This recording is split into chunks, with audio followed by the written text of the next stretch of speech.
ఎన్నికల సమరం మధ్యలో ఉన్న చంద్రబాబు నాయుడు ప్రస్తుతం మనతో ఉన్నారు.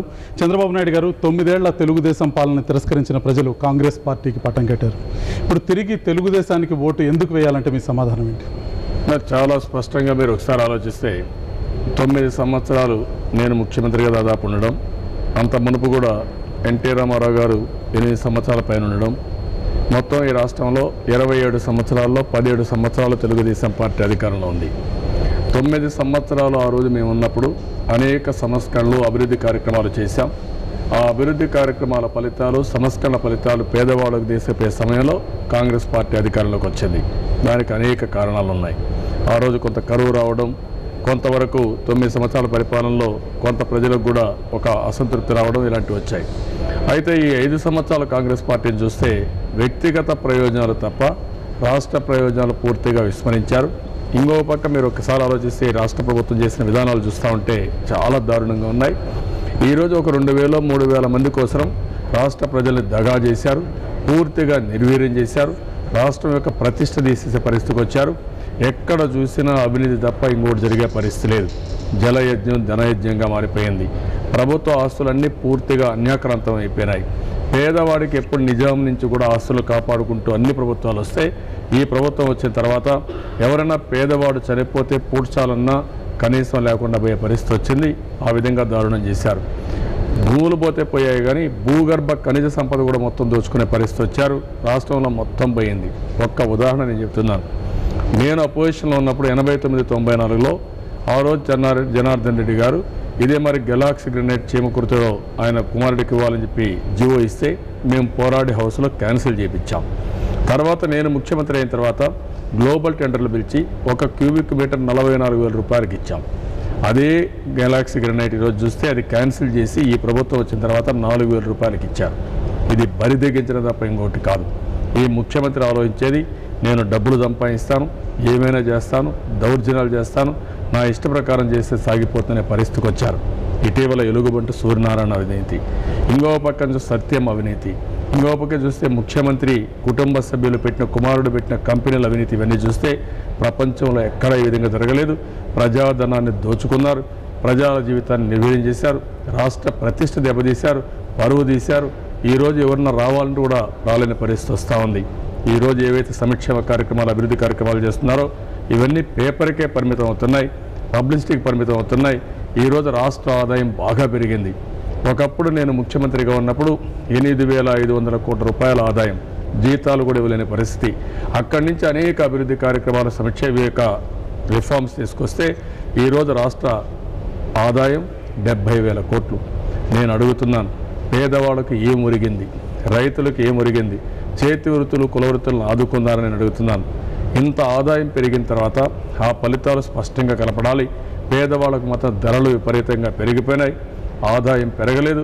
చాలా వరకు మీరు చూస్తే 5 సంవత్సరాలు దేవుడు కరుణించి వర్షాలు కురిపించిన ఈ ప్రభుత్వం చేసిన పనుల వల్ల రైతులు పూర్తిగా నష్టపోయారు. 7,000 మంది ఆత్మహత్యలు చేసుకున్నారు. 600 మంది చేనేత కార్మికులు ఆకలి చావులతో చనిపోయారు. ఎంతోమంది వెనుకబడిన వర్గాలు రోడ్డు మీద పడే పరిస్థితి వచ్చింది. ఇలాంటివి ఉన్నప్పుడు పూర్తిగా ఈ ప్రభుత్వం యొక్క నిర్వాహకం వల్ల పేదవాళ్ళు దెబ్బతిన్నారు, రైతులు అవస్థపడ్డారు. ఎవ్వరు కూడా సమాజంలో హ్యాపీగా ఉండే పరిస్థితి లేదు. మంచి సమయం కాంగ్రెస్ పార్టీ వచ్చి ఈ రాష్ట్రాన్ని దెబ్బతీసే పరిస్థితి వచ్చింది. ఆ విషయం మేము ప్రజలకు తీసుకుపోతున్నాం. అవినీతి ఆరోపణల్ని చాలా ప్రధానమైన అస్త్రంగా తీసుకుని ఎన్నికల్లోకి మీరు వెళ్తున్నారు. కానీ అవినీతి ఆరోపణల ప్రభావం గ్రామీణ ఓటర్ల మీద ఏమాత్రం ఉండదన్న వాదన కూడా వినిపిస్తుంది. దాని గురించి మీరు ఏమంటారు? నేనేమంటున్నానంటే ఇది అవినీతి ఆరోపణలు మాత్రం కాదు. ప్రజలకు దక్కవలసిన సంపద కొంతమంది, కొన్ని వేల మంది మాత్రం భోంచేసే పరిస్థితి వచ్చారు. నేను ఒక ఉదాహరణ మీకు చెప్పాను. 8,500 కోట్ల రూపాయల ఆదాయం నుంచి రాష్ట్రంలో 70,000 కోట్ల రూపాయల ఆదాయం వచ్చింది. ఈ 70,000 కోట్ల రూపాయల ఆదాయం వచ్చిందంటే ఈరోజు 1,00,000 కోట్ల రూపాయలు బడ్జెట్ పెట్టారంటే వీళ్ళు చేసిన అభివృద్ధి వల్ల కాదు. ఈరోజు హైదరాబాద్లో ఐటీ వచ్చినా, సైబరాబాద్ సిటీ వచ్చినా, ఇన్ఫర్మేషన్ టెక్నాలజీ కోసం అనేక నిర్ణయాలు తీసుకున్న, ఇంకో పక్క ఎయిర్పోర్ట్ వచ్చినా, పోర్ట్లు వచ్చినా, పవర్ సెక్టర్ రిఫార్మ్ తీసుకొచ్చినా తెలుగుదేశం పార్టీ తీసుకొచ్చాం. దాని ఫలితాలు ఈరోజు వస్తున్నాయి. కానీ ఆ ఫలితాలని పేదవాళ్ళకి చేర్చడంలో కాంగ్రెస్ పార్టీ పూర్తిగా విఫలమైంది, ఫెయిల్ అయ్యారు. స్వార్థ ప్రయోజనాల కోసం రాష్ట్రాన్ని ఉపయోగించుకున్నారు, రాష్ట్రాన్ని దోచుకునే పరిస్థితికి వచ్చారు. ఆ విషయాలన్నీ కూడా మనం ఆలోచిస్తే ఈ డబ్బులు కానీ పేదవాళ్ళకి పోయి ఉంటే చాలా ఫలితాలు వచ్చేటివి, పేదవాళ్ళ జీవితాల్లో మార్పు వచ్చేది. ఈరోజు చేనేత కార్మికులు ఉన్నారు, 500 కోట్లు 1000 కోట్లు వాళ్ళకి ఖర్చు పెట్టుంటే 20 ఎకరాలు 50 ఎకరాలు కనిచ్చుంటే వాళ్ళ జీవితాలు మారేటివి. అదే వ్యక్తులకు మీరు చూస్తే 1000 ఎకరాలు హార్డ్వేర్ పార్క్ కోసం ఇచ్చారు, 1000 ఎకరాలు ఈరోజు నాలెడ్జ్ పార్క్ కోసం ఇస్తున్నారు. ఎక్కడ చూసినా SEZలు పెట్టారు, పేదవాళ్ళ భూములు లాక్కుంటున్నారు, రైతులకు అన్యాయం చేస్తున్నారు, ఇష్టానుసారం చేసే పరిస్థితి వచ్చింది. మేమనేది ఒక్క అవినీతే కాదు, ప్రజా వ్యతిరేక కార్యక్రమాలు చేశారు, ప్రజలకు చాలా నష్టాలు వచ్చాయి. భూముల పంపకం విషయానికి వస్తే గతంలో తెలుగుదేశం ప్రభుత్వం కూడా భూముల పంపకం చేసింది, IMG లాంటి సంస్థలకి భూముల పంపకం చేసింది. అక్కడ తెలుగుదేశం పార్టీ ఆనాడు ఏదైతే చేసిందో ఆ ప్రాజెక్టుల కొనసాగింపు మాత్రం ఇప్పుడు మేము చేస్తుంది. నేను ఒకటే అడుగుతున్నాను, ఆ రోజు ఏ పని చేసినా ఒక పర్పస్ కోసం చేశాం, ఒక పద్ధతి ప్రకారం చేశాం. ఈరోజు మీరు ఒక్కసారి చూస్తే ఐటీలో మేము ఇచ్చాం, ఐటీలో ఇచ్చిన ప్రతి ఒక్క ఎకరా భూమికి ఉద్యోగాలు ఇచ్చే విధంగా చేశాం. ఆ రోజు 30 ఎకరాలు ఇస్తే 30,000 మందికి ఉద్యోగాలు ఇచ్చేటికి అగ్రిమెంట్ చేసుకొని 30 ఎకరాలు ఇచ్చాం. ఈరోజు నేను అడుగుతున్నాను, తెలుగుదేశం పార్టీ అధికారం ఉన్నప్పుడు ఎక్కడెక్కడ భూములు ఇచ్చాం, ఎంతమందికి ఉపాధి వచ్చింది, ఎంత అభివృద్ధి అయింది? మీరు వచ్చిన తర్వాత ఎన్ని వందల మందికి 100,000 ఎకరాలు ఇచ్చారు, ఏమి లాభాలు వచ్చిందో చెప్పాల్సిందిగా నేను ఛాలెంజ్ చేస్తున్నాను. ఈరోజు మీరు IMG మాట్లాడారు, నేను చాలాసార్లు ఈ విషయం చెప్పాను. ఈరోజు ప్రభుత్వం అయితే మేము ఉన్నప్పుడైతే స్పోర్ట్స్ కోసం బ్రహ్మాండమైన ఇన్ఫ్రాస్ట్రక్చర్ కట్టాం. ఆ రోజు నేషనల్ గేమ్స్ పెట్టించాం, నేషనల్ గేమ్స్ కాకుండా ఆఫ్రో ఏషియన్ గేమ్స్ వచ్చాయి, వరల్డ్ మొత్తం మిలిటరీ గేమ్స్ హైదరాబాద్కి వచ్చింది. హైదరాబాద్ని ఒక క్రీడలకు కేంద్రంగా చేయాలని మేము ఆలోచిస్తే మీరు ఆ రోజు IMGని తీసుకొచ్చామంటే ఈరోజు 100 కోట్ల జనాభా ఉండే ఈ దేశంలో ఒక్కరు కూడా ఒలింపిక్ గేమ్స్లో పార్టిసిపేట్ చేయలేకపోతున్నారు, మెడల్స్ వచ్చే పరిస్థితి లేదు.